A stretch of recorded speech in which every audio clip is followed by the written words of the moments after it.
저는 3대째 교육자 집안의 딸입니다. 할아버지는 교장 선생님, 아버지는 국어교사, 어머니는 초등학교 선생님, 그리고 저 한정민도 시골 분교에서 아이들을 가르치는 교사입니다. 어릴 적부터 들었던 말이 있습니다. 우리는 교육자 집안이야. 남들에게 부끄럽지 않게 살아야 해. 저는 그 말을 지키며 살았습니다. 아이들에게 부끄럽지 않은 어른이 되려고 노력했어요. 그래서 결혼했을 때도, 시댁 빚을 갚을 때도, 남편이 거짓말을 할 때도 참았습니다. 견뎠습니다. 숨겼습니다. 체면 때문에. 하지만 저는 깨달았습니다. 진짜 부끄러운 건 실수가 아니라 거짓말이었다는 걸. 진짜 체면은 타인의 시선이 아니라 내가 떳떳한가였다는 걸. 지금부터 제 이야기를 들려드릴게요. 우리 집은 3대째 교육자 집안이에요. 할아버지는 초등학교 교장 선생님이셨고, 아버지는 중학교 국어 교사셨죠. 어머니도 초등학교 선생님으로 정년 퇴직하셨습니다. 그리고 저 한정민도 시골 분교에서 아이들을 가르치고 있어요. 어릴 적부터 귀에 못이 박히도록 들었던 말이 있습니다. 정민아, 우리는 교육자 집안이야. 남들에게 부끄럽지 않게 살아야 해. 부모님은 그 말을 입버릇처럼 하셨어요. 마을 잔치가 있을 때마다, 명절에 친척들이 모일 때마다 항상 똑같았죠. 우리 집안은 교육으로 먹고 사는 집안이니까 체면이 중요하단다. 저는 그게 자랑스러웠습니다. 아니, 자랑스러워야 한다고 생각했어요. 초등학교 때였어요. 담임 선생님이 학부모 상담날 어머니를 보시더니 말씀하셨죠. 정민이 어머니도 선생님이시죠? 역시 다르네요. 정민이는 참 모범적입니다.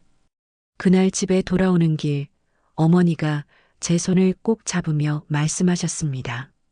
정민아, 봤지? 선생님 집안 자녀는 달라야 해. 우리는 남들에게 본이 되어야 하는 사람들이란다. 저는 고개를 끄덕였어요.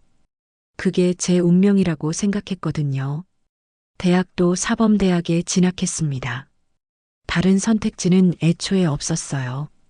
졸업 후에는 당연하게 임용고시를 받고 합격했죠. 발령을 받은 곳은 시골의 작은 분교였어요.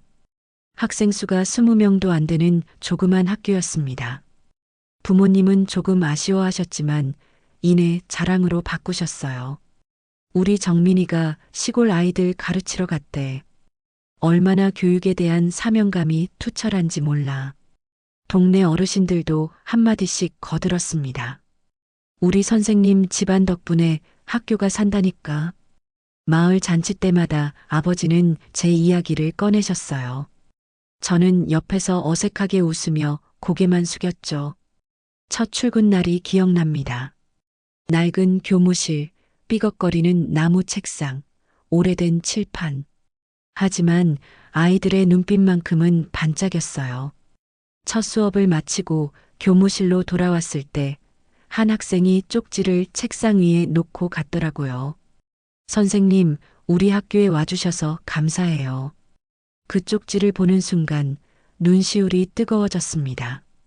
아, 이래서 선생님을 하는구나. 이게 우리 집안이 3대째 지켜온 자부심이구나. 저는 그날부터 일기장을 쓰기 시작했어요. 교사로서의 기록을 남기고 싶었거든요. 일기장 첫 페이지에 이렇게 적었습니다. 나는 아이들에게 부끄럽지 않은 어른이 되어야 한다. 그것이 우리 집안이 3대째 지켜온 가치다. 매일 밤 일기장을 펼쳤어요. 오늘 어떤 아이가 질문을 했는지, 어떤 아이가 숙제를 안 해왔는지, 학급비는 얼마가 남았는지 꼼꼼하게 기록했습니다. 날짜, 내용, 금액까지. 교사는 책임감 있어야 한다고 배웠거든요. 부모님도 제 일기장을 보시곤 했어요. 역시 우리 딸이야. 이렇게 꼼꼼하니까 교사 집안 자녀지. 칭찬을 들을 때마다 어깨가 으쓱했습니다. 저는 자랑스러운 교사 집안의 딸이었으니까요. 그때만 해도 몰랐어요. 이 꼼꼼한 기록 습관이 훗날 제 인생을 구할 거라는 걸. 그리고 이 자랑스러운 집안의 체면이 제 발목을 얼마나 단단히 붙잡게 될지도. 박성우를 처음 만난 건 친구 결혼식에서였어요. 신랑 측 하객이었던 성우 씨는 예의 바른 인상이었습니다. 깔끔한 정장 차림에 단정한 헤어스타일. 무엇보다 눈빛이 따뜻했죠. 피로연이 끝나고 우연히 주차장에서 마주쳤습니다. 성우 씨가 먼저 인사를 건넸어요. 혹시 선생님이세요? 아이들 가르치시는 분 같은 느낌이 나서요. 정확한 직감이었죠. 우리는 그렇게 자연스럽게 이야기를 나누기 시작했습니다. 성우 씨는 중소기업을 운영한다고 했어요. 부품 제조업체였죠. 사장이라는 말에 조금 놀랐지만 그건 중요하지 않았습니다. 그의 말투가 좋았어요. 차분하고 진중했죠. 무엇보다 제 이야기를 진지하게 들어주는 모습이 인상적이었습니다. 시골 아이들 가르치는 거 쉽지 않으시겠어요. 존경스럽네요. 그 말 한마디에 마음이 따뜻해졌어요. 누군가 제 일을 인정해주는 느낌이었거든요. 우리는 연락처를 주고받았습니다. 그리고 일주일 후 성우 씨가 먼저 연락을 했어요. 정민 씨, 시간 되시면 식사 한번 같이 하실래요? 데이트는 자연스러웠습니다. 성우 씨는 늘 제 말을 경청했고 웃을 때면 눈가에 주름이 잡혔죠. 석 달쯤 만났을까요? 어느 날 저녁 강변을 걷다가 성우 씨가 제 손을 잡았습니다. 정민아, 너는 내가 평생 지킬 사람이야. 가슴이 뛰었어요. 이 사람이라면 평생을 함께할 수 있겠다는 생각이 들었습니다. 1년 후 우리는 결혼을 결심했어요. 하지만 주변 반응은 예상과 달랐습니다. 동네 사람들이 수군거렸어요. 교사가 사장이랑 결혼하네. 조건 좋네. 우리 정민이가 잘 됐네. 중소기업이라도 사장이잖아. 친구들도 마찬가지였습니다. 언니 대박이다. 사장이라며? 완전 로또 터졌네. 정민아, 똑똑하게 잘 골랐다. 교사 월급으로 평생 사는 것보다 훨씬 낫지. 아니라고 말하고 싶었어요. 조건 때문이 아니라고. 나는 진짜 성우 씨가 좋아서 결혼하는 거라고. 하지만 입이 떨어지지 않았습니다. 해명하면 할수록 더 이상하게 들릴 것 같았거든요. 그냥 웃으며 넘어갔어요. 사람들이 뭐라든 상관없다고 생각했죠. 우리 둘만 알면 되니까요. 결혼식 날이었습니다. 시댁 친척들이 모여 있었어요. 대기실에서 우연히 그들의 대화를 들었습니다. 우리 성우가 조건이 좋으니까 교사 신부를 만났지. 교사 집안이면 집안도 괜찮을 거고. 하객들도 비슷했어요. 교사 집안이 사장 집안 만났네. 둘 다 잘 됐네. 양쪽 다 조건 괜찮으니까 잘 어울리는 거 아니야? 복도를 걸으며 손을 꽉 쥐었습니다. 조건, 조건, 조건. 왜 모두가 조건 이야기만 하는 걸까요? 저는 성우 씨를 사랑해서 결혼하는 건데. 식이 끝나고 성우 씨가 제 손을 잡았어요. 긴장했어? 괜찮아. 이제 우리 둘이야. 그 말에 마음이 조금 풀렸습니다. 맞아요. 우리 둘만 알면 되는 거였죠. 피로연에서 성우 씨가 장인어른과 장모님께 인사를 드렸어요. 장인어른, 장모님. 우리 부모님보다 두 분께 더 잘할게요. 정민이를 평생 행복하게 해드리겠습니다. 아버지가 흐뭇하게 웃으셨습니다. 어머니는 눈시울을 붉히셨죠. 저도 행복했어요. 이 사람과 함께라면 정말 행복할 것 같았습니다. 신혼집으로 이사하는 날이었어요. 짐이 많았습니다. 무거운 박스를 들려다가 성우 씨가 제 손을 잡았어요. 야, 그거 무거워. 내가 다 할게. 넌 쉬어. 땀을 뚝뚝 흘리며 짐을 나르는 성우 씨를 보며 생각했습니다. 이 사람은 진짜 좋은 사람이다. 내가 정말 사랑하는 사람이다. 조건 때문이 아니에요. 진심이었습니다. 신혼여행은 발리로 갔어요. 성호 씨가 고급 리조트를 예약했습니다. 개인 풀빌라였죠. 에메랄드빛 바다가 한눈에 보이는 곳이었어요. 첫날은 정말 완벽했습니다. 석양을 보며 둘이서 와인을 마셨죠. 성호 씨가 제 손을 잡으며 말했어요. 평생 이렇게 행복하게 살자. 네, 저도요. 하지만 둘째 날부터 전화가 오기 시작했습니다. 풀빌라 테라스에서 아침을 먹는데 성호 씨의 휴대폰이 울렸어요. 성호 씨의 표정이 굳었습니다. 잠깐만, 중요한 미팅 전화야. 성호 씨는 자리를 피해 전화를 받았습니다. 목소리가 조금 낮아졌지만 저는 신경 쓰지 않았어요. 사업하는 사람이니까 바쁘겠지. 전화를 끊고 돌아온 성호 씨가 미안하다고 했습니다. 미안해, 신혼여행인데. 회사 일이 좀 급해서. 괜찮아요. 사장님이시잖아요. 그렇게 웃으며 넘어갔습니다. 하지만 전화는 계속 걸려왔어요. 하루에 서너 번씩. 매번 성호 씨는 자리를 피해 통화했죠. 해변을 걷다가도, 스파를 받다가도, 저녁을 먹다가도 조금 이상하다는 생각이 들었습니다. 신혼여행인데 회사 일이 그렇게 급할까? 시차도 있는데 한국에서 이렇게 자주 연락이 올까? 밤에 빌라로 돌아와 일기장을 꺼냈어요. 습관적으로 오늘 있었던 일을 적었죠. 오늘 성호 씨에게 전화가 4번 왔다. 중요한 미팅이라고 했다. 목소리가 좀 낮았다.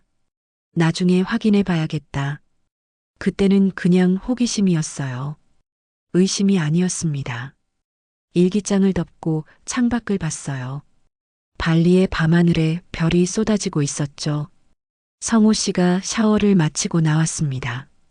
정민아, 피곤하지? 내일은 우붓 구경 가자. 너 좋아하는 예쁜 카페들 많대. 네, 좋아요.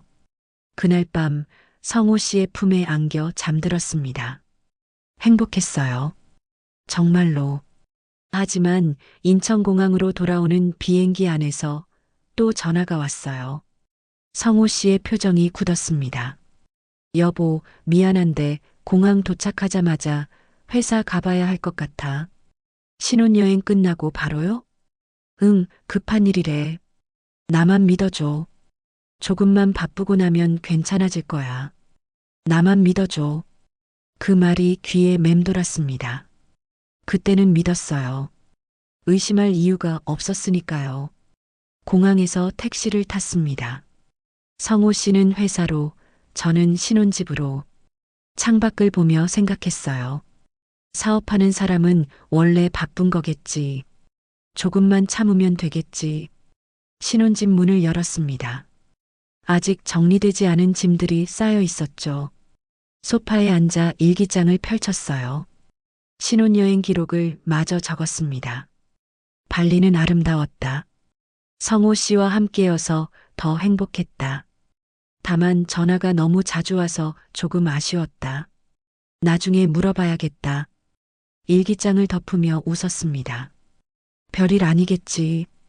우리는 사랑하니까. 결혼한 지 6달이 지났을 때였어요. 어느 토요일 오후 시댁에서 식사를 하자는 연락이 왔습니다. 성호 씨와 함께 시댁으로 향했죠. 시어머니의 표정이 평소와 달랐어요. 어두웠습니다. 시아버지도 거실 소파에서 담배만 피우고 계셨죠. 식탁에 둘러앉았을 때 시어머니가 말씀하셨습니다. 아버지가 사업하다 빚이 좀 생겼다고. 시아버지는 고개를 숙이며 도박 때문이라고 하셨어요. 500만 원. 교사 월급 2달치였습니다. 시어머니가 저를 보며 말씀하셨어요. 며느리가 교사니까 든든하다고. 월급이 안정적이지 않냐고. 시아버지도 며느리가 있어 든든하다며 조금만 도와달라고 하셨죠. 집으로 돌아오는 차 안이 무거웠습니다. 성호 씨가 미안하다고 했어요. 아버지가 도박을 하는 줄 몰랐다고. 조금만 참아달라고. 회사 안정되면 내가 하고 싶은 거 다 해주겠다고 약속했습니다. 진심으로 미안해하는 것 같았어요. 그래서 알겠다고 했죠. 그렇게 시댁 빚을 갚기 시작했습니다. 월급이 들어오면 50만 원씩 시댁으로 보냈어요. 10달이 걸렸습니다. 저축은 할 수 없었죠. 제 생활비도 빠듯했습니다. 옷은 살 엄두도 못 냈어요. 하지만 참았습니다. 가족이니까요. 빚을 다 갚았을 때 시어머니가 고맙다고 전화하셨어요. 우리 며느리가 효녀라고. 역시 교사는 다르다고 하셨죠. 통장 잔액은 거의 바닥이었습니다. 그해 가을 제 생일이었어요. 성호 씨가 작은 상자를 건넸습니다. 안에는 손편지가 들어 있었죠. 당신이 있어 내가 버틴다. 아버지 빚까지 같이 갚아줘서 고마워. 평생 잊지 않을게. 조금만 더 힘내자. 곧 나아질 거야. 사랑해. 편지를 읽으며 눈물이 났어요. 이 사람도 힘든 거겠죠. 회사 일도 바쁘고 부모님 걱정도 하고 괜찮다고 생각했습니다. 사랑하니까요. 학교에서는 여전히 아이들을 가르쳤어요. 그해 겨울 금융교육 수업을 맡게 됐습니다. 전교생을 대상으로 한 특별 수업이었죠. 칠판에 큰 글씨로 썼어요. 빚은 무섭습니다. 아이들에게 말했습니다. 빚을 함부로 지면 안 된다고. 눈덩이처럼 불어난다고. 갚을 수 없을 만큼 커질 수 있다고. 한 학생이 물었어요. 선생님, 그럼 빚은 절대 지면 안 돼요? 꼭 그런 건 아니지만 신중해야 한다고 대답했습니다. 갚을 수 있는 만큼만 계획을 세워서 빌려야 한다고. 수업을 마치고 교무실로 돌아왔습니다. 책상에 앉아 씁쓸하게 웃었어요. 남의 빚을 내가 갚고 있으면서 아이들에게 빚 조심하라고 가르치다니. 아이러니했습니다. 그날 밤 일기장을 펼쳤어요.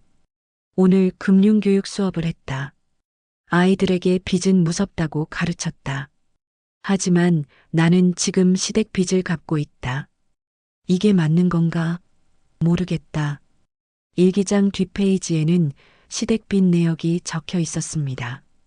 2023년 3월 시아버지 도박빚 500만 원. 매달 50만 원씩 10달 동안 갚음. 완납. 꼼꼼하게 날짜와 금액을 기록했어요. 교사의 습관이었죠. 이제 끝이겠지. 다시는 이런 일 없겠지. 그렇게 생각했습니다. 하지만 그건 시작에 불과했어요. 석 달 후 시어머니에게서 또 전화가 왔습니다. 아버지가 또 도박을 했다고. 친구들이 꼬드겨서 끊지 못했다고. 이번엔 300만 원이라고 하셨어요. 멍하니 앉아 있었습니다. 성호 씨에게 전화를 걸었습니다. 아버지가 또 빚을 지셨다고 했더니 성호 씨가 한숨을 쉬었어요. 미안하다고. 아버지한테 단단히 말씀드리겠다고. 이번만 도와달라고 했습니다. 이번만. 그 말을 믿었습니다. 다시 시댁 빚을 갚기 시작했어요. 매달 50만 원씩. 또다시 6달이 걸렸죠. 통장은 텅 비었습니다. 저축은커녕 제 생활비도 빠듯했어요. 점심은 도시락을 싸갔습니다. 커피도 끊었죠. 옷은 작년 겨울 코트를 또 입었어요. 동료 교사가 물었습니다. 왜 맨날 똑같은 옷만 입냐고. 새로 안 사냐고. 검소한 거 좋아한다고 웃으며 대답했지만 속은 쓸쓸했습니다. 일기장에 적었어요. 2023년 9월 시아버지 도박빚 300만 원. 매달 50만 원씩 6달 동안 갚음. 완납. 통장 잔액 23만 원. 숫자는 정직했습니다. 거짓말하지 않았죠. 그날 밤 거울을 봤어요. 얼굴이 야위어 있었습니다. 눈 밑에 다크서클이 짙었죠. 언제부터 이렇게 초라해졌을까요? 성호 씨에게 물었습니다. 나 살 좀 빠진 것 같냐고. 성호 씨가 제 손을 잡으며 미안하다고 했어요. 조금만 더 힘내자고. 회사 안정되면 다 나아질 거라고. 조금만 더. 그 말을 믿고 버텼습니다. 하지만 얼마나 더 버텨야 하는지 그때는 몰랐어요. 결혼 2년 차가 됐을 때였어요. 시아버지의 도박은 끊이지 않았습니다. 석 달에 한 번씩 전화가 왔죠. 이번엔 200만 원, 다음엔 300만 원. 매번 이번이 마지막이라고 했지만 마지막은 오지 않았어요. 제 통장은 늘 텅 비어 있었습니다. 시어머니는 동네에서 며느리 자랑을 하고 다니셨어요. 우연히 시댁 근처 마트에서 마주친 동네 분이 말씀하셨죠. 정민 씨 어머님이 며느리 자랑 엄청 하신다고. 우리 며느리가 교사라 꼼꼼하고 똑 부러진다고 하신답니다. 웃으며 고맙다고 했지만 속은 복잡했습니다. 시어머니가 동네 모임에서 하신 말씀을 나중에 들었어요. 우리 며느리가 은행원처럼 꼼꼼해서 집안 살림 걱정 없다고 하셨답니다. 꼼꼼하니까 빚 내역도 다 기록하고 꼼꼼하니까 월급에서 얼마씩 떼어 보내는지도 다 계산하죠. 그게 자랑인가요? 씁쓸했습니다. 남편의 여동생, 아가씨도 문제였어요. 26살이었던 아가씨는 직장도 없이 놀고 있었습니다. 하지만 SNS는 화려했죠. 명품 가방 인증, 카페 디저트 인증, 네일아트 인증. 매일같이 올라오는 사진들을 보면 한숨이 나왔어요. 어느 날 아가씨가 올린 게시물을 봤습니다. 오늘도 행복한 쇼핑, 새 언니 덕분이지. 하트 이모티콘과 함께 명품 구두 사진이 올라와 있었어요. 댓글들이 달렸습니다. 부럽다, 언니 진짜 복 많아. 형수님 천사시네. 휴대폰을 내려놓고 통장을 확인했습니다. 잔액 23만 원. 아가씨가 신은 그 구두 가격이 60만 원쯤 했을 거예요. 어느 화창한 봄날 점심시간이었습니다. 교무실 문이 벌컥 열렸어요. 아가씨였습니다. 언니, 여기 있었네. 명품 가방을 들고 화장을 진하게 한 아가씨가 환하게 웃으며 들어왔습니다. 동료 교사들이 수군거리는 소리가 들렸어요.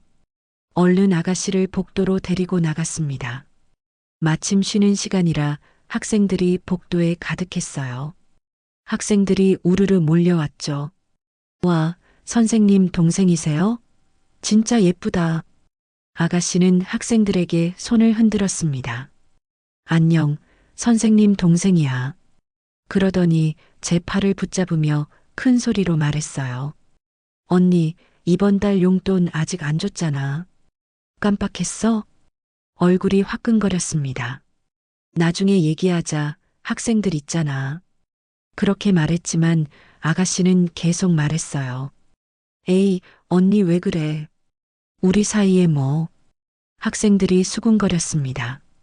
선생님이 동생 용돈까지 주시나 봐. 우와, 언니 진짜 좋다. 아가씨를 학교 밖까지 데려다주고 돌아왔습니다. 한 학생이 다가와서 말했어요. 선생님, 동생분 완전 화려하시다. 연예인 같아요. 고맙다고 웃으며 대답했지만 속은 쓰라렸습니다. 내 돈으로 저렇게 꾸미고 다니면서 학생들 앞에서까지. 나이도 어린데 저렇게 뻔뻔할 수가. 며칠 후였어요. 수업을 마치고 교실로 돌아왔는데 한 학생이 조심스럽게 물었습니다. 선생님, 선생님은 항상 똑같은 옷만 입으시는 것 같아요. 뭐라고 대답해야 할까요? 저희 엄마도 맨날 다른 옷 입으시는데 선생님은 저 회색 카디건이랑 검은색 바지 자주 입으시잖아요. 다른 아이들도 고개를 끄덕였습니다. 얼굴이 뜨거워졌어요. 나는 어두운 옷을 좋아해서 비슷한 옷이 많아. 그렇게 대답했습니다. 학생이 순수한 눈으로 말했어요. 그래도 선생님이 제일 예뻐요. 고맙다고 웃었지만 씁쓸했습니다. 교무실로 돌아와 거울을 봤어요. 낡은 카디건, 색 바랜 블라우스. 언제부터 이렇게 초라해졌을까요? 아가씨는 명품 가방을 들고 다니는데 나는 그날 밤 일기장을 펼쳤습니다. 오늘 아가씨가 학교에 왔다. 학생들 앞에서 용돈 이야기를 했다. 창피했다. 학생이 내 옷이 항상 똑같다고 했다. 시댁에 다 주느라 내 옷 살 돈이 없다는 말은 할 수 없었다. 휴대폰을 열었습니다. 아가씨의 SNS를 또 확인하게 됐어요. 그날 올라온 게시물이었습니다. 언니 학교 다녀왔어요. 학생들 완전 귀엽더라. 오늘 쇼핑한 거 자랑. 새 언니복 덕분. 하트. 새로 산 명품 지갑 사진이었어요. 댓글들이 달려 있었습니다. 부럽다. 형수님 천사다. 언니 완전 행복하겠다. 휴대폰을 던져버리고 싶었습니다. 월급 명세서를 꺼냈어요. 시아버지 도박빚 50만 원, 시댁 생활비 보조 30만 원, 아가씨 용돈 20만 원, 제 통장 잔액 20만 원. 숫자는 정직했습니다. 거짓말하지 않았죠. 언제까지 이렇게 살아야 하는 걸까요? 학교에서는 여전히 아이들을 가르쳤어요. 어느 날 학생 도난 사건이 일어났습니다. 누군가 한 학생의 필통에서 10,000원을 가져간 거예요. 교실에 아이들을 모아놓고 말했습니다. 선생님은 누가 가져갔는지 꼭 찾아낼 거라고. 왜냐하면 증거가 있다고. 학생들이 웅성거렸어요. 교실 뒤에 CCTV가 있고 선생님이 매일 확인하는 학급 일지에도 다 기록되어 있다고 말했습니다. 증거가 제일 중요한 거라고. 결국 한 학생이 울면서 자백했습니다. 돈을 돌려주고 사과했죠. 사건을 마무리하고 교무실로 돌아왔습니다. 문득 생각했어요. 증거가 제일 중요하다고 아이들에게 말했는데 나는 어떤가? 시댁에 보낸 돈, 아가씨 용돈, 모두 일기장에 기록은 해뒀지만 이게 무슨 의미가 있을까요? 그냥 습관이었어요. 교사니까 꼼꼼하게 기록하는 것뿐. 하지만 그때는 몰랐습니다. 이 기록들이 훗날 저를 구할 거라는 걸. 주말에 시댁에 갔습니다. 시어머니가 동네 분들과 모임을 하고 계셨어요. 저를 보시더니 자랑하셨습니다. 우리 며느리 봐요. 꼼꼼하기로 소문났어요. 가계부도 매일 쓰고 집안일도 야무지게 해요. 우리 며느리가 있어서 걱정 없어요. 동네 분들이 부러워했습니다. 며느리 복 타고나셨네요. 웃으며 인사를 했지만 가슴 한구석이 답답했습니다.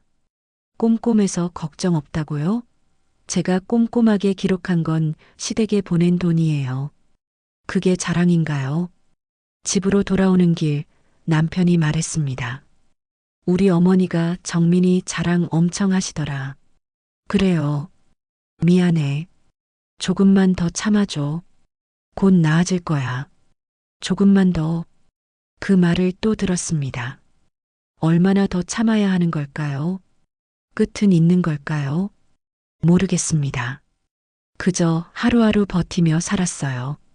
아이들을 가르치고 일기장에 기록하고 시댁에 돈을 보내고 끝없는 요구 속에서 저는 점점 작아지고 있었습니다. 결혼 3년 차가 됐을 때였어요. 학교에서 회계 업무를 맡게 됐습니다. 학급 운영비와 급식비를 관리하는 일이었죠. 매달 장부를 정리하며 느꼈어요. 숫자는 정직하다는 걸. 입금된 금액, 지출된 금액, 남은 잔액. 모든 게 명확했습니다. 숫자는 거짓말을 하지 않았어요. 한 푼이라도 맞지 않으면 금방 드러났죠. 어디서 빠져나갔는지, 어디로 들어왔는지. 숫자는 모든 걸 말해줬습니다. 장부를 정리하다가 문득 생각했어요. 우리 집 통장은 어떨까? 집에 돌아와 통장을 꺼냈습니다. 제 월급 통장이었죠. 입금 내역, 출금 내역. 모두 제가 아는 것들이었어요. 시아버지 도박빚, 시댁 생활비, 아가씨 용돈. 그런데 남편 통장은 본 적이 없었습니다. 결혼하고 3년이 지났는데 남편 통장을 한 번도 확인해 본 적이 없었어요. 회사 사정이 어렵다고 했죠. 자금이 빠듯하다고. 그래서 시댁빚도 제가 갚았고요. 그런데 정말 그럴까요? 숫자는 거짓말을 안 한다고 배웠는데 남편의 숫자는 본 적이 없었습니다. 주말이었어요. 남편이 샤워를 하러 들어갔습니다. 거실 소파에 남편의 가방이 놓여 있었어요. 심장이 두근거렸습니다. 이러면 안 되는데. 하지만 손이 움직였어요. 가방을 열었습니다. 지갑이 있었죠. 지갑 안에 통장이 한 권 들어 있었어요. 통장을 펼쳤습니다. 숨이 멎는 것 같았어요. 잔액이 거의 없었습니다. 몇십만 원. 회사 사장인 사람의 통장이 이럴 수 있나요? 출금 내역을 봤습니다. 매달 큰 돈이 빠져나가고 있었어요. 200만 원, 300만 원, 500만 원. 받는 사람 이름은 모르는 사람들이었습니다. 손이 떨렸습니다. 입금 내역도 이상했어요. 회사 월급이 아니었습니다. 다른 곳에서 돈이 들어오고 있었죠. 대출이었을까요? 화장실에서 물소리가 들렸습니다. 샤워가 끝나가고 있었어요. 얼른 통장을 다시 넣고 가방을 닫았습니다. 소파에 앉아 TV를 켰죠. 남편이 나왔습니다. 뭐 봐? 그냥 뉴스. 남편은 아무것도 모르는 듯 옆에 앉았어요. 가슴이 두근거렸습니다. 물어봐야 할까요? 아니면 그냥 넘어가야 할까요? 여보, 응? 회사 요즘 어때? 많이 힘들어? 남편이 한숨을 쉬었습니다. 좀 힘들지. 자금 사정이 안 좋아서. 그래도 곧 나아질 거야. 거짓말이었어요. 통장을 봤으니까요. 회사 월급이 들어오지 않고 있다는 걸 알았으니까요. 그럼 통장은? 회사 통장 상태는 괜찮아? 남편의 표정이 굳었습니다. 왜 갑자기 그런 걸 물어? 그냥 궁금해서. 우리 형편이 어떤지 알고 싶어서. 남편이 제 손을 잡았어요. 정민아, 나만 믿어줘. 조금 어려워도 곧 나아질 거야. 내가 책임질게. 나만 믿어줘. 그 말을 또 들었습니다. 하지만 이번엔 믿을 수 없었어요. 숫자를 봤으니까요. 숫자는 거짓말을 하지 않았으니까요.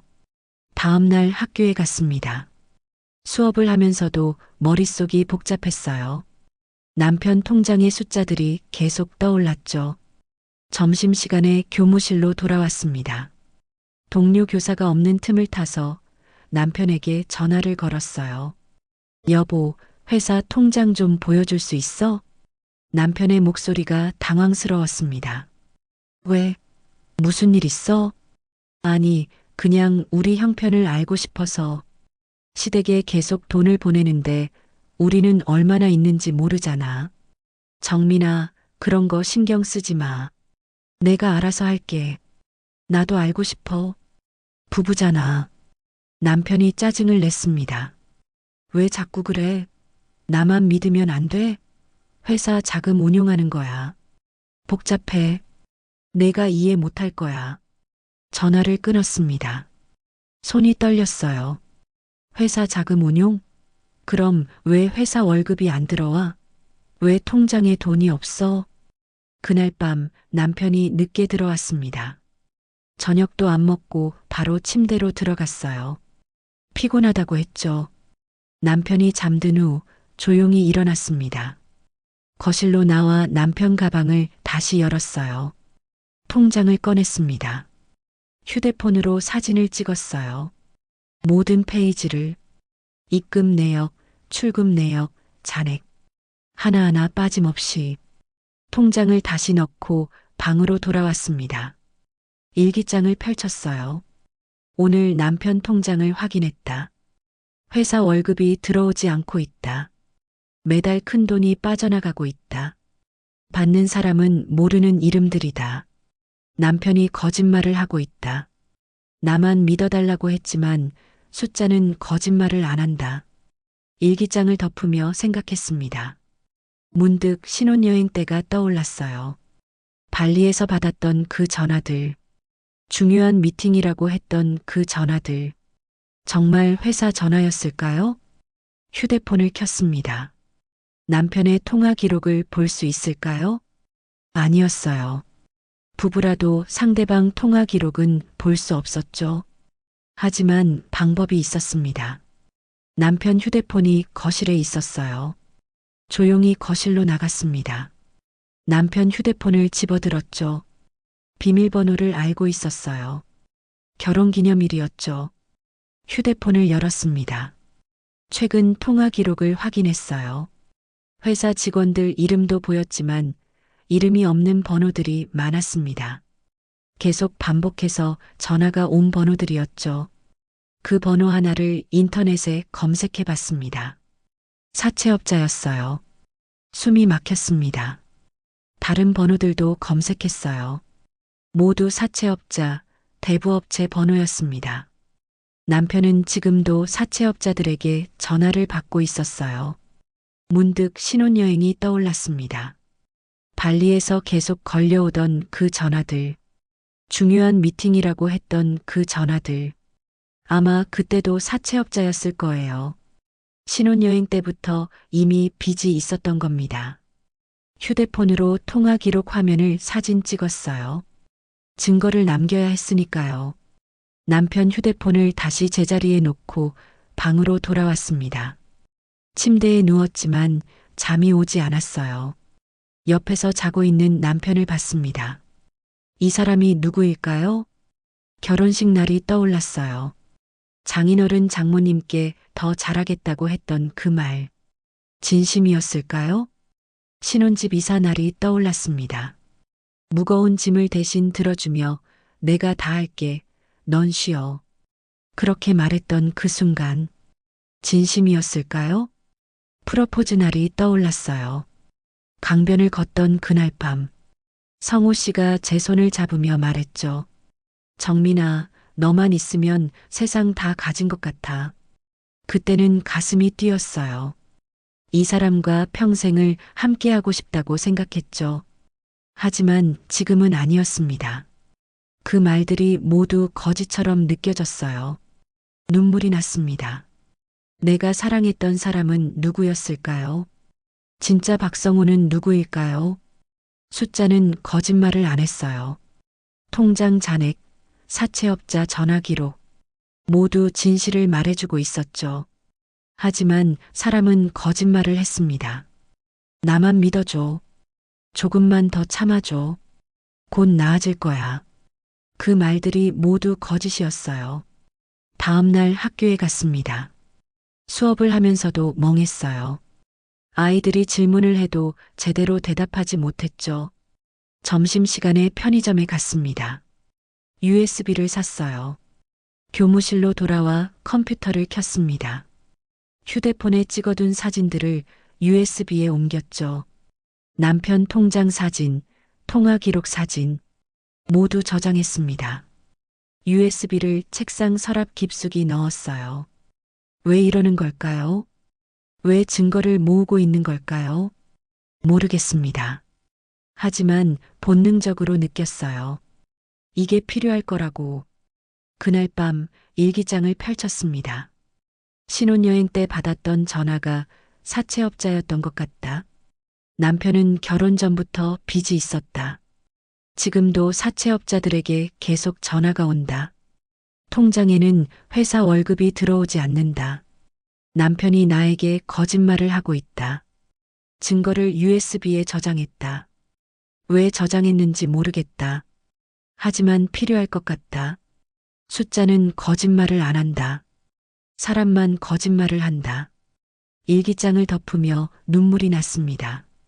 사랑했던 사람이 낯설어지고 있었어요. 결혼 4년 차였어요. 어느 날 낯선 번호로 전화가 왔습니다. 박성우 씨 부인이 맞냐고 물었어요. 남자의 목소리였습니다. 심장이 철렁 내려앉았죠. 그 남자는 DST 부품 업체에서 일한다고 했어요. 남편과 거래하던 사람이라고 했습니다. 그런데 남편이 물품 대금 3천만 원을 안 주고 잠적했다는 거예요. 연락이 안 돼서 제게 전화했다고 했습니다. 잠적이라니 무슨 말인지 이해가 안 됐어요. 남자는 말했습니다. 박성호 씨가 물품 받아놓고 돈을 안 주고 사라졌다고. 사기당한 거라고.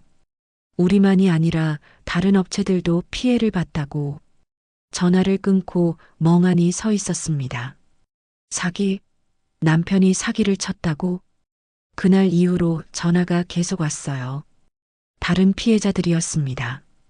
박성호 씨 때문에 5천만 원 날렸다는 사람, 당장 나오라고 하는 사람. 매일 전화가 왔습니다.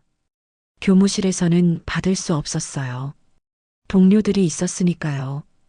복도로 나가 통화했습니다. 죄송하다고 확인해보고 연락드리겠다고 말했지만 남편은 집에 안 들어왔어요. 사흘째 연락이 끊겼습니다. 남편 휴대폰으로 전화를 걸어도 꺼져 있었죠. 어디 간 걸까요? 정말 잠적한 걸까요? 나흘째 되던 밤 남편이 집에 돌아왔습니다. 어디 갔었냐고, 왜 전화를 안 받냐고 물었어요. 남편이 소파에 주저앉았습니다. 얼굴이 초췌했어요. 미안하다고 했습니다. 회사가 망했다고, 거래처에서 사기를 당했다고, 자금이 전부 날아갔다고, 회사 문을 닫아야 할 것 같다고, 그럼 거래처 사람들이 전화한 건 뭐냐고 물었습니다. 남편이 고개를 숙였어요.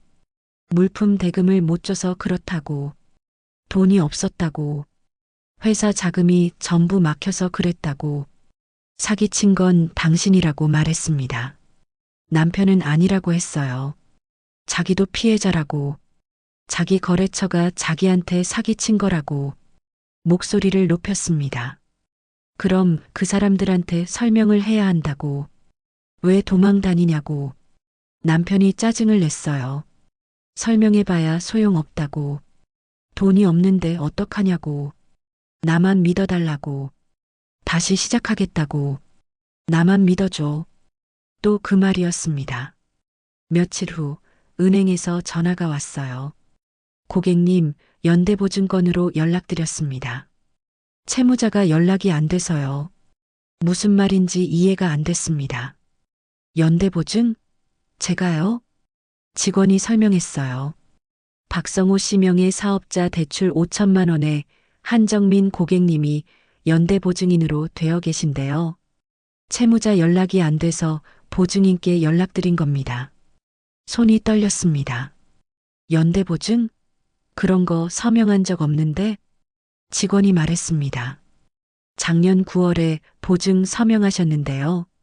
신분증 사본도 제출되어 있습니다. 작년 9월. 그때 남편이 회사 서류 때문에 제 신분증을 달라고 했었어요. 잠깐만 복사하고 바로 돌려준다고. 사업자 등록 갱신한다고 했었죠.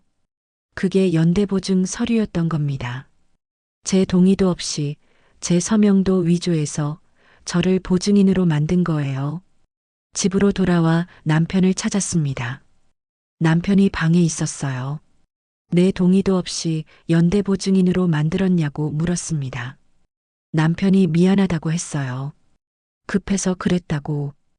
회사 자금이 필요했다고. 곧 갚을 거라고. 내 허락도 없이? 남편이 변명했습니다. 말하면 안 해줄 것 같아서 그랬다고. 미안하다고. 나만 믿어달라고. 나만 믿어줘. 그 말이 이제는 역겨웠습니다. 며칠 후 친정에 갔습니다. 오랜만에 어머니와 아버지를 뵀어요. 시어머니도 오셨습니다. 식사를 하는데 시어머니가 말씀하셨어요. 요즘 성우가 힘들다고 하더라. 회사 일이 안 풀려서 그런가 봐. 어머니가 걱정하셨습니다. 정민이는 괜찮니? 남편 일 때문에 힘들지 않아? 시어머니가 먼저 말씀하셨어요. 사실은 며느리가 돈 관리를 좀 못해서 그래요. 집안 살림을 꼼꼼하게 못 챙기니까 성우가 힘든 거죠. 귀를 의심했습니다. 제가 돈 관리를 못한다고요? 시어머니가 계속 말씀하셨어요. 며느리가 교사라 바쁘잖아요. 그래서 집안일을 소홀히 하니까 성우가 스트레스 받는 거예요. 남편 뒷바라지를 잘해줘야 하는데 아버지가 제 쪽을 보셨습니다. 정민아, 정말 그래? 가슴이 막혔습니다. 제가 3년 동안 시댁 빚을 갚았어요. 시아버지 도박빚, 아가씨 용돈, 시댁 생활비. 제 월급을 다 쏟아부었죠. 제가 돈 관리를 못한다고요? 제 명의로 대출까지 받아간 사람이 누군데요? 참을 수 없었습니다. 어머니, 그건 사실이 아니에요. 시어머니가 놀란 표정을 지었어요. 다른 사람들도 저를 봤습니다. 목소리가 떨렸지만 계속 말했어요. 저는 3년 동안 시댁에 매달 100만 원씩 보냈어요. 시아버지 도박빚, 시댁 생활비, 아가씨 용돈. 제 월급을 거의 다 보냈습니다. 시어머니의 얼굴이 굳었습니다. 그런데 제가 돈 관리를 못한다고요? 제 동의도 없이 연대보증인으로 만들어서 5천만 원 빚 떠안긴 거 아세요? 어머니가 놀라셨어요. 정민아, 그게 무슨 말이니? 시어머니가 당황해 하셨습니다. 아니, 정민아. 그게 아니라 이제 더 이상 참을 수 없었어요. 어머니, 사실대로 말씀드리겠습니다. 저는 결혼하고 지금까지 시댁에 2천만 원 넘게 보냈어요. 모두 제 월급이었습니다. 제 통장은 늘 비어 있었어요. 친정 부모님이 저를 봤습니다. 믿을 수 없다는 표정이었죠.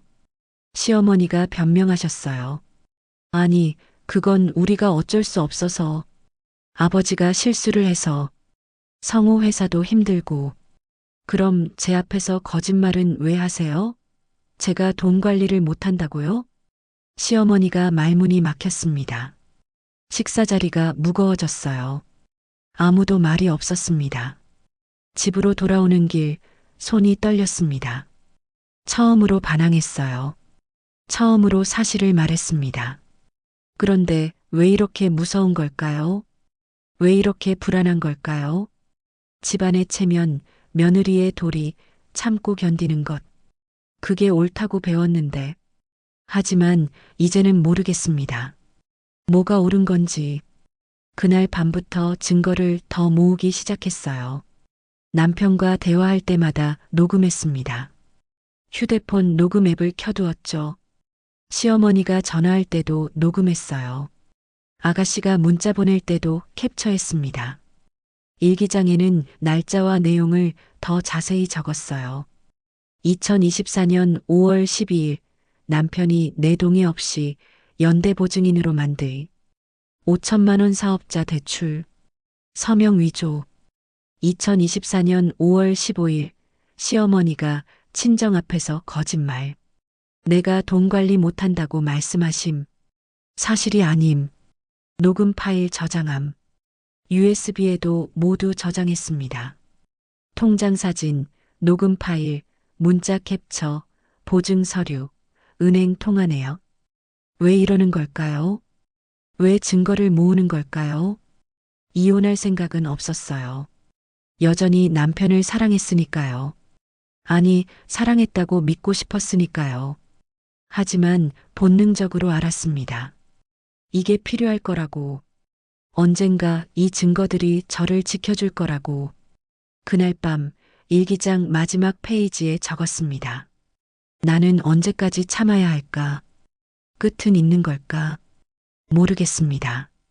하지만 한 가지는 알았어요. 더 이상 예전의 나로 돌아갈 수 없다는 것.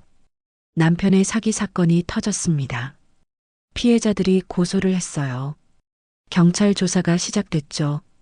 동네에 소문이 퍼졌습니다. 마트에서 장을 보는데 동네 사람들이 수군거리는 소리가 들렸어요. 그것 봐, 조건만 보고 결혼하더니 제대로 당했네. 사장이라고 덥석 결혼했다가 빚만 떠안았잖아.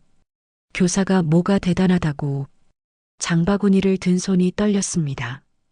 조건 때문이 아니었어. 나는 진심으로 사랑했는데. 박성호라는 사람이 좋아서 결혼한 건데. 하지만 아무도 모르겠죠. 아무도 제 진심을 믿지 않을 거예요. 학교도 힘들었습니다. 동료 교사들이 저를 보는 눈빛이 달라졌어요. 동정과 호기심이 섞인 시선이었죠. 점심시간에 복도를 걷는데 뒤에서 속삭이는 소리가 들렸습니다. 정민 씨 남편이 사기꾼이래. 불쌍하긴 한데 그래도 결혼 전에 알아봤어야지. 돈 많은 사람한테 시집 갔다고 좋아하더니 알고 보니 빚쟁이였네. 교무실로 돌아와 책상에 앉았습니다. 아무 말도 하고 싶지 않았어요. 학부모들도 수군거렸습니다. 상담 주간이었어요. 한 학부모가 조심스럽게 물었습니다. 선생님, 요즘 힘드시죠? 소문 들었어요.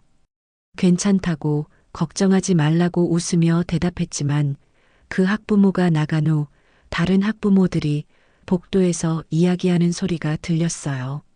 선생님, 남편이 사기쳤대. 우리 애들 가르치는 사람이 그런 사람이랑 결혼했다니. 애들한테 영향 있는 거 아니야? 담임 바꿔달라고 해야 하나? 가슴이 무너졌습니다. 친정에도 갔습니다. 어머니와 아버지가 걱정스러운 얼굴로 저를 보셨어요. 정민아, 이혼해야 하는 거 아니니? 그 사람 때문에 내가 고생만 하잖아. 아버지도 말씀하셨습니다. 우리 집안 체면도 생각해야지. 교육자 집안인데 사기꾼 사위를 두고 있으면 어떡하니. 체면, 또 체면 이야기였습니다. 친구를 만났어요. 대학 때부터 친했던 친구였습니다. 카페에 앉아 커피를 마시는데 친구가 말했어요. 언니, 그래도 조건 좋은 사람 만났잖아. 이혼하면 위자료라도 받을 수 있을 거야. 재산 분할도 하고. 고개를 저었습니다. 조건 때문에 결혼한 게 아니었어. 나 진짜 좋아했거든. 친구가 한숨을 쉬었어요. 그래도 현실적으로 생각해야지. 사랑만으로는 안 되잖아. 언니도 이제 정신 차려. 쓴웃음이 나왔습니다. 아무도 내 진심을 안 믿는구나. 모두가 제가 조건만 보고 결혼했다고 생각하는구나. 카페를 나와 혼자 걸었습니다. 강변이었어요. 이곳에서 프로포즈를 받았었죠. 성호 씨가 제 손을 잡으며 말했었어요. 정민아, 너만 있으면 세상 다 가진 것 같아. 그때는 정말 행복했는데 지금은 모든 게 거짓처럼 느껴졌습니다. 학교로 돌아왔습니다. 아이들이 숙제를 제출했어요. 주제는 존경하는 사람이었습니다. 한 학생의 숙제를 읽는데 눈물이 났어요. 저는 한정민 선생님을 존경합니다. 선생님은 정직하고 당당하기 때문입니다. 선생님은 거짓말을 하지 않고 항상 옳은 일을 하십니다. 저도 선생님처럼 되고 싶습니다. 숙제를 내려놓고 멍하니 앉아 있었습니다. 정직하고 당당하다고요? 나는 지금 정직한가요? 당당한가요? 시댁 빚을 갚으면서도 아무 말 못했어요. 남편이 사채를 쓰는 걸 알면서도 참았죠. 연대보증인으로 만들어진 것도 숨기고 살았습니다. 이게 정직한 건가요? 동네 사람들이 뭐라 하든, 학부모들이 뭐라 하든, 체면 때문에 참고 살았어요. 이게 당당한 건가요? 아니었습니다. 나는 지금 정직하지도 당당하지도 않았어요. 그날 밤 집으로 돌아왔습니다. 남편은 또 집에 없었어요. 어디 갔는지도 모르겠습니다. 거실 서랍을 열었어요. 그동안 써온 일기장들이 쌓여 있었습니다. 결혼 첫 해부터 지금까지 5권의 일기장이었어요. 첫 번째 일기장을 펼쳤습니다. 2021년 3월 시아버지 도박빚 500만 원. 매달 50만 원씩 10달간 송금. 완납. 두 번째 일기장을 펼쳤어요. 2022년 6월 시아버지 도박빚 300만 원. 매달 50만 원씩 6달간 송금. 완납. 세 번째 일기장. 2023년 4월 아가씨 용돈 매달 20만 원. 1년간 총 240만 원. 네 번째 일기장. 2023년 9월 남편 통장 확인. 회사 월급 입금 없음. 사채업자 전화 다수. 증거 사진 촬영. 다섯 번째 일기장. 2024년 5월 남편이 내 동의 없이 연대보증인으로 만들 5천만 원. 서명 위조. 은행 통화 녹음. 모든 페이지를 펼쳐놓고 봤습니다. 날짜, 금액, 상황. 모두 꼼꼼하게 기록되어 있었어요. 교사의 습관이었죠. 무엇이든 기록하고 정리하고 확인하는 습관. 그런데 이 기록들이 지금 제 앞에 있었습니다. 5년간의 기록. 완벽한 증거였어요. 시댁에 보낸 돈, 남편의 사채, 통장 내역, 연대보증, 녹음 파일, 문자 캡처. 모든 게 있었습니다. 숫자는 역시 거짓말을 안 했어요. 일기장을 보며 깨달았습니다. 나는 5년 동안 증거를 모아왔던 거예요. 의식하지 못했지만 본능적으로 알고 있었던 겁니다. 언젠가 이 순간이 올 거라는 걸. USB를 꺼냈습니다. 서랍 깊숙이 넣어뒀던 USB였어요. 컴퓨터를 켜고 파일들을 확인했습니다. 남편 통장 사진, 사채업자 전화 기록, 연대보증 서류, 은행 통화 내역, 시어머니와의 대화 녹음, 아가씨 문자 캡처. 모든 게 있었습니다. 완벽한 증거 뭉치였어요. 화면을 보며 눈물이 났습니다. 왜 이렇게 됐을까요? 사랑했던 사람과 왜 이 지경이 됐을까요? 하지만 이제는 알았습니다. 나는 더 이상 참을 수 없다는 걸. 아이들에게 부끄럽지 않은 어른이 되어야 한다고 배웠어요. 그게 우리 집안의 가치관이었죠. 하지만 지금의 나는 아이들에게 부끄러운 어른이었습니다. 거짓말 속에서 살고 부당한 일을 참고 정직하지도 당당하지도 않은 사람. 이제는 바꿔야 했어요. 일기장을 덮으며 결심했습니다. 더 이상 참지 않겠다고. 더 이상 숨기지 않겠다고. 아이들에게 부끄럽지 않으려다 결국 나만 바보가 됐어요. 이제는 진짜로 부끄럽지 않은 어른이 되어야 했습니다. 거짓말하지 않고 부당한 일에 맞서고 정직하고 당당한 사람. 그게 진짜 교육자의 모습이었으니까요. 휴대폰을 들었습니다. 인터넷에 검색했어요. 가정폭력 상담소, 법률 상담, 이혼 변호사. 손이 떨렸지만 멈추지 않았습니다. 다음 날 학교에 갔어요. 아이들을 가르쳤습니다. 평소처럼 웃으며 수업했죠. 하지만 마음속으로 다짐했습니다. 이제는 달라질 거라고. 이제는 정직하고 당당하게 살 거라고. 아이들이 존경할 수 있는 진짜 선생님이 될 거라고. 점심시간에 전화를 걸었습니다. 여성인권센터였어요. 상담 예약을 하고 싶다고 말했습니다. 떨리는 목소리였지만 또렷했어요. 전화를 끊고 창밖을 봤습니다. 가을 하늘이 맑았어요. 5년 만에 처음으로 숨통이 트이는 것 같았습니다. 여성인권센터에서 변호사를 소개해줬습니다.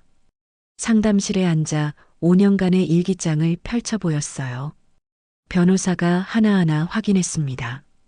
이건 완벽한 증거예요. 날짜, 금액, 상황이 모두 기록되어 있네요. USB도 건넸습니다. 통장 사진, 녹음 파일, 문자 캡처, 연대보증 서류. 변호사가 고개를 끄덕였어요. 한정민 씨, 준비를 정말 철저히 하셨네요. 이 정도면 충분합니다. 준비한 게 아니었어요. 그냥 습관이었죠. 교사라서 기록하는 게 습관이었을 뿐. 하지만 그 습관이 저를 지켜줄 거였습니다. 변호사가 말했습니다. 우선 경찰에 신고하는 게 좋겠어요. 서명 위조, 사기, 횡령. 형사 고소가 가능합니다. 고소요? 네, 남편분이 고객님 동의 없이 연대보증인으로 만든 것, 그리고 여러 업체를 상대로 사기를 친 것, 모두 범죄예요. 손이 떨렸습니다. 남편을 고소한다는 게 실감이 안 났어요. 하지만 이제는 해야 했습니다. 알겠습니다. 신고하겠습니다. 일주일 후 경찰서에 갔습니다. 조사실에서 진술서를 작성했어요. 5년간 있었던 일들을 모두 적었습니다. 형사가 증거를 확인했습니다. 일기장, USB, 통장 사본, 녹음 파일. 이 정도면 충분합니다. 피의자 소환하겠습니다. 며칠 후 남편이 경찰 조사를 받았습니다. 그날 밤 남편이 집에 들어왔어요. 얼굴이 굳어 있었습니다. 나를 보더니 소리쳤어요. 정민아, 내가 날 고소했어? 경찰서에 신고했어? 응. 미쳤어? 우리 부부잖아. 어떻게 남편을 고소할 수가 있어? 당신이 먼저 범죄를 저질렀잖아. 내 동의도 없이 보증인으로 만들고 서명을 위조하고. 남편이 다가왔습니다. 정민아, 제발 고소 취하해줘. 내가 잘못했어. 다시는 안 그럴게. 나만 믿어줘. 나만 믿어줘. 그 말을 또 들었습니다. 하지만 이번엔 달랐어요. 더 이상 안 믿어. 5년 동안 충분히 믿었어. 이제는 끝이야. 남편의 얼굴이 창백해졌습니다. 정민아, 나가줘. 이제 당신과 할 말 없어. 며칠 후 시댁 식구들이 몰려왔습니다. 시어머니, 시아버지, 아가씨 모두 거실에 모여 있었어요. 시어머니가 울고 있었습니다. 정민아, 제발 고소 취하해줘. 우리 아들 인생 끝나잖아. 시아버지도 손을 비볐어요. 며느리, 우리가 잘못했어. 제발 한 번만 용서해줘. 아가씨는 화가 난 얼굴이었습니다. 언니, 우리 오빠 왜 이래요? 가족이잖아요. 가만히 그들을 봤습니다. 5년 동안 이 사람들 때문에 제 월급을 다 썼어요. 저축도 못하고 제 옷도 못 사고. 그런데 이제 와서 가족이라고 하네요. 시어머니가 무릎을 꿇었습니다. 정민아, 제발. 우리 아들 감옥 가면 어떡해? 동네에서 어떻게 살아? 동네 시선이요? 시어머니가 울먹였어요. 우리가 그동안 동네에서 얼마나 체면 세우고 살았는데 아들이 감옥 가면 우리 체면이 어떻게 돼? 조용히 말했습니다. 어머니는 평생 동네 시선 신경 쓰며 사셨죠. 체면하시면서. 그래서 며느리인 저보고 참으라고 하셨잖아요. 시댁빚 갚으라고, 아무 말하지 말라고. 시어머니가 말했어요. 그건 가족이니까 당연한 거 아니야? 웃음이 나왔습니다. 당연한 거였어요? 제 월급을 다 가져가는 게, 제 동의 없이 보증인으로 만드는 게, 전 이제 안 그럴 거예요. 동네 시선 신경 안 쓸 거예요. 어머니처럼 체면 때문에 살지 않을 거예요. 시어머니가 다급해졌어요. 정민아, 생각 좀 해봐. 우리 성우 인생이. 아들 인생보다 며느리 인생도 중요해요. 전 5년 동안 충분히 생각했어요. 이제 끝이에요. 시아버지가 말했습니다. 며느리, 우리가 내한테 의지했던 건 내가 든든해서 그랬어. 교사니까, 꼼꼼하니까. 맞아요. 저 꼼꼼했어요. 그래서 5년 동안 모든 걸 기록했죠. 날짜, 금액, 상황. 어머니께서 동네 모임에서 자랑하셨잖아요. 우리 며느리 꼼꼼해서 걱정 없다고. 그 꼼꼼함 덕분에 증거가 완벽해요. 경찰에 신고한 자료가 다 그거예요. 시어머니의 얼굴이 굳었습니다. 아가씨가 소리쳤어요. 언니, 우리 오빠 이렇게 만들 거예요? 조용히 아가씨를 봤습니다. 너도 이제 학교에 오지 마. 다신 용돈 달라고 하지 마. 우리 이제 남이야. 아가씨가 당황했어요. 언니, 진짜 이럴 거예요? 응, 진짜야. 시어머니가 다시 울기 시작했습니다. 정민아, 제발. 한 번만. 현관문을 열었습니다. 나가주세요. 더 이상 할 말 없어요. 시댁 식구들이 멍하니 저를 봤습니다. 시어머니가 마지막으로 말했어요. 정민아, 너 후회할 거야. 우리 가족을 이렇게 만들면 후회 안 해요. 오히려 5년 동안 참았던 걸 후회하죠. 그들이 나갔습니다. 문을 닫고 혼자 서 있었어요. 손이 떨렸지만 후회되지 않았습니다. 이틀 후 남편이 구속됐습니다. 사기, 횡령, 서명 위조, 여러 죄목이었어요. 변호사가 전화했습니다. 한정민 씨, 피의자 구속됐어요. 재판은 석 달 후에 열릴 겁니다. 전화를 끊고 창밖을 봤어요. 가을 하늘이 높았습니다. 학교에서는 소문이 퍼졌어요. 정민 씨 남편 구속됐대. 정민 씨가 직접 고소했대. 동료 교사들이 수군거렸습니다. 하지만 이제는 신경 쓰이지 않았어요. 점심시간에 한 동료가 조심스럽게 물었습니다. 정민 씨 괜찮아요? 네, 괜찮아요. 정말 괜찮았어요. 5년 만에 처음으로. 며칠 후 아가씨가 학교에 왔습니다. 또 용돈 달라고 온 건가 싶었어요. 복도에서 아가씨를 만났습니다. 학생들이 지나다니고 있었죠. 아가씨가 말했어요. 언니, 왜 이래요? 우리 오빠 감옥 갔잖아요. 그건 내 잘못이 아니야. 내 오빠가 범죄를 저질렀으니까 감옥 간 거야. 언니가 고소 안 했으면 안 갔을 거잖아요. 아가씨 목소리가 커졌습니다. 학생들이 멈춰서서 우리를 봤어요. 조용히 말했습니다. 다신 오지 마. 나한테 용돈 달라고 하지도 마. 학교에도 오지 마. 우리 이제 남이야. 언니, 진짜야. 이제 끝이야. 아가씨가 울먹였습니다. 언니 너무해요. 내가 너무했어. 5년 동안 내 돈으로 명품 사고 학생들 앞에서 나 망신 주고 이제 내 돈으로 살아. 나한테 기대지 말고. 아가씨를 돌려보내고 교실로 돌아왔습니다. 학생들이 웅성거렸어요. 하지만 개의치 않았습니다. 수업을 시작했어요. 평소처럼 아이들을 가르쳤습니다. 수업이 끝나고 한 학생이 다가왔어요. 선생님, 선생님 정말 멋있어요. 뭐가? 아까 그 언니한테 한 말이요. 선생님 진짜 당당하셨어요. 다른 학생들도 고개를 끄덕였습니다. 선생님, 나도 나중에 선생님처럼 당당하게 살래요. 눈시울이 뜨거워졌습니다. 고맙다고 말했어요. 아이들이 웃으며 교실을 나갔습니다. 책상에 앉아 생각했습니다. 아이들이 보고 있었구나. 내가 어떻게 사는지. 이제야 진짜로 부끄럽지 않은 어른이 된 것 같았습니다. 석 달 후 재판이 열렸습니다. 법정에 섰어요. 증인으로 출석했습니다. 판사가 물었습니다. 증인, 피고인이 증인 동의 없이 연대보증인으로 만든 것이 맞습니까? 네, 맞습니다. 이 일기장이 증인이 직접 작성한 것이 맞습니까? 네, 5년 동안 제가 직접 썼습니다.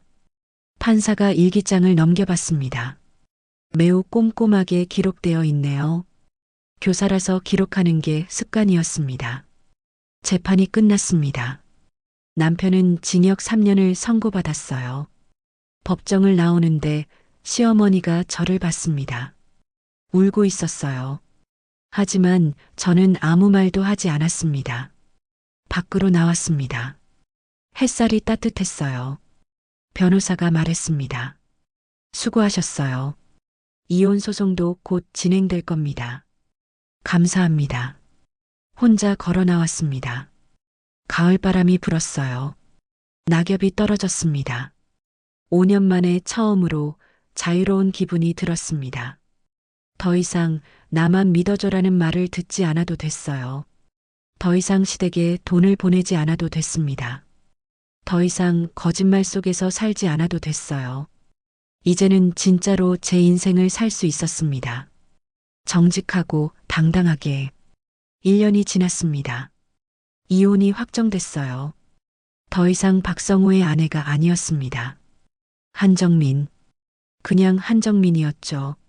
학교는 여전히 시골 분교였어요. 같은 교실, 같은 아이들. 하지만 뭔가 달라졌습니다. 아니, 제가 달라진 거겠죠. 학부모 상담 주간이었어요. 상담실에 앉아 학부모들을 만났습니다. 1년 전과 달리 더 이상 수군거리는 소리가 들리지 않았어요. 한 학부모가 말했습니다. 선생님, 요즘 정말 밝아 보이세요. 감사합니다. 힘든 일 있으셨다고 들었는데 잘 이겨내신 것 같아요. 우리 애가 선생님 정말 좋아해요. 고개를 숙여 인사했습니다. 상담이 끝나고 복도로 나왔어요.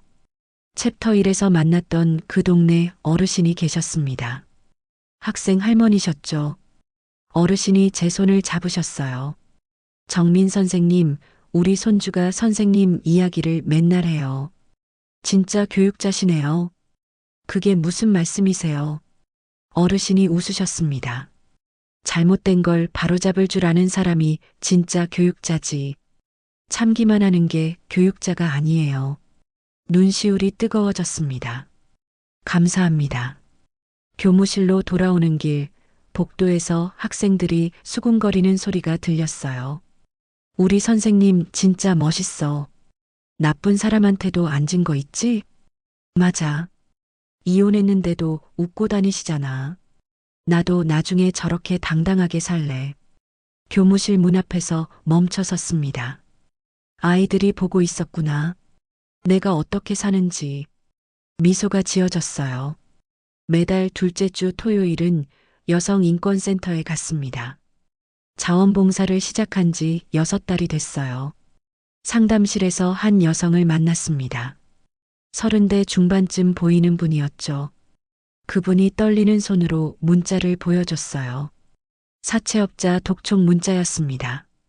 남편 빚인데 제 이름으로 보증을 섰대요. 어떡하죠? 그분의 손을 잡았습니다. 저도 그랬어요. 남편이 제 동의 없이 보증인으로 만들었죠. 그분이 눈을 크게 떴어요. 그럼 어떻게 하셨어요? 증거를 모았어요. 통장 내역, 문자, 통화 녹음. 그리고 변호사를 만났죠. 저도 할 수 있을까요? 할 수 있어요. 제가 도와드릴게요. 가방에서 수첩을 꺼냈습니다. 제가 5년 동안 기록했던 방법을 알려드렸어요. 이렇게 날짜, 금액, 상황을 매일 적으세요. 문자는 캡처하고 통화는 녹음하세요. 통장 내역도 매달 사진 찍어두세요. 그분이 수첩을 받아들었습니다. 정말 감사합니다. 잘하실 거예요. 조금만 용기 내세요. 그분이 처음으로 웃었어요. 예전에 제가 저 자리에 앉아 있는 것 같았습니다. 센터를 나와 학교로 갔어요. 토요일이었지만 교실 정리를 하러 왔습니다. 칠판을 닦다가 멈췄어요. 학급 표어가 적혀 있었습니다. 봄에 아이들과 함께 정한 거였죠. 부끄러운 건 실수가 아니라 거짓말입니다. 창문에 제 모습이 비쳤어요. 환하게 웃고 있었습니다. 그래, 이게 내 진짜 얼굴이었지. 집으로 돌아왔습니다. 작은 원룸이었어요. 이혼하고 나와서 혼자 사는 집이었죠. 짐을 정리하다가 서랍 깊숙이서 오래된 일기장을 발견했습니다. 신혼 때 받았던 일기장이었어요. 첫 페이지를 펼쳤습니다. 우리 평생 행복하게 살자. 성우가. 남편이 신혼 선물로 준 일기장이었죠. 그 글씨를 보며 한때는 행복했었습니다. 빨간 펜을 꺼냈어요. 그 글씨 위에 천천히 선을 그었습니다. 우리 평생 행복하게 살자. 그 아래 새로운 글을 썼습니다. 나 혼자라도 행복하게 살자. 2025년 9월 30일. 일기장을 덮으며 웃었어요. 이제 과거는 끝이에요. 월요일 학교에 갔습니다. 아침 조회 시간이었어요. 교실에 들어서는데 책상 위에 편지 한 통이 놓여 있었습니다. 학생이 쓴 편지였어요. 선생님께 우리 엄마가 아빠 때문에 힘들어 했어요. 그런데 제가 선생님처럼 용기 내라고 했어요. 엄마가 그래, 나도 해볼게 라고 했어요. 선생님 덕분이에요. 감사해요. 편지를 가슴에 품었습니다. 눈물이 났어요. 하지만 슬픈 눈물은 아니었습니다. 아이들이 보고 있었구나. 그리고 배우고 있었구나. 내가 싸운 이유가 여기 있었습니다. 점심시간이었어요. 운동장에서 아이들이 뛰어놀고 있었습니다. 제게 달려와 말했어요. 선생님, 같이 놀아요. 좋아. 아이들과 함께 술래잡기를 했습니다. 웃으며 뛰었어요. 1년 전에는 상상도 못했을 일이었습니다. 그때는 웃을 수조차 없었으니까요. 하지만 지금은 달랐어요.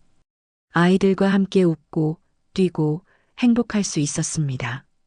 방과 후 교무실에 앉아 창밖을 봤어요. 가을 하늘이 높았습니다. 단풍이 물들기 시작했죠. 동료 교사가 말했습니다. 정민 씨, 요즘 정말 밝아 보여요. 그래요? 네, 예전보다 훨씬 더. 뭔가 자유로워 보여요. 자유로워진 게 맞았어요. 더 이상 시댁 눈치를 보지 않아도 됐습니다. 남편 거짓말에 속지 않아도 됐죠. 체면 때문에 참지 않아도 됐어요. 이제는 제 인생을 살고 있었습니다. 퇴근길이었어요. 학교를 나서는데 학생들이 손을 흔들었습니다. 선생님, 안녕히 가세요.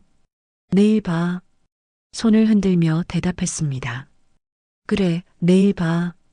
집으로 가는 길 마트에 들렀어요. 장을 보는데 예전에 수군거리던 동네 사람을 마주쳤습니다. 어색하게 눈인사를 나눴어요. 그분이 먼저 말을 걸었습니다.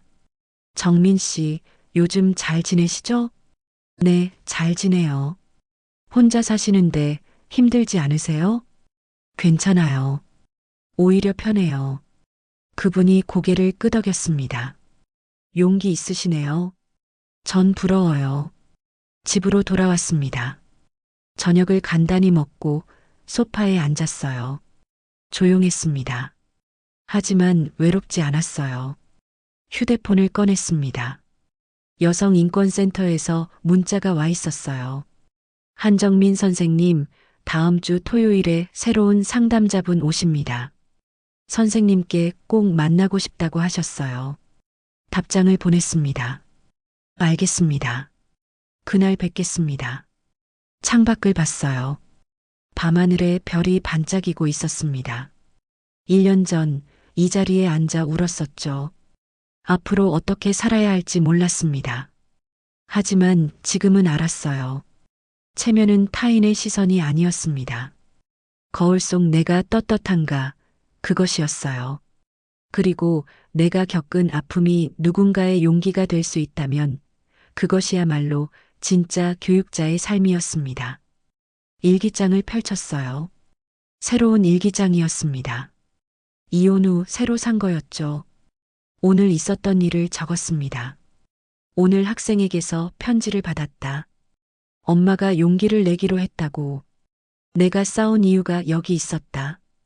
아이들이 보고 있었고 배우고 있었다. 나는 더 이상 체면 때문에 살지 않는다. 나는 이제 진짜로 행복하다. 일기장을 덮으며 미소 지었습니다. 내일은 또 어떤 날이 될까요? 모르겠습니다. 하지만 두렵지 않았어요. 이제는 어떤 일이 와도 당당하게 맞설 수 있었으니까요.